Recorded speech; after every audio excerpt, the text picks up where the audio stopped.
கடன் 10 லட்சம் கோடி இருக்குது, இந்த இலவசங்களை கொடுக்க முடியாது. அப்ப நீங்க என்ன பண்ணிய? கொடுக்க முடியாது என்று தெரிந்து வெற்று வாக்குறுதியை கொடுப்பதுதான் மக்கள் துரோகம், மக்கள் விரோதம், ஏமாற்றம். என்ன பேசிட்டு இருக்கும்போது பிபி ஊதுற? என்ன பத்தி யாருக்கிட்டையும் விசாரிச்சியா?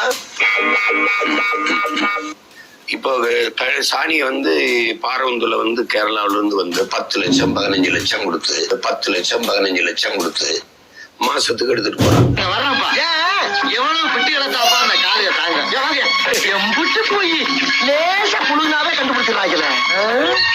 அது சரி, அவங்க நம்ம வாயை பார்த்து பார்த்து வருஷ கணக்கா பழகிட்டாங்கல்ல, கண்டுபிடிக்கத்தானே செய்வாங்க. நீங்க கேட்பீங்கல்ல, உங்களுக்கு என்ன லாபம் மேய்க்கிறதுனால இந்த சாணி தான். நீங்க கேட்பீங்கல்ல, உங்களுக்கு என்ன லாபம் மேய்க்கிறதுனால இந்த சாணி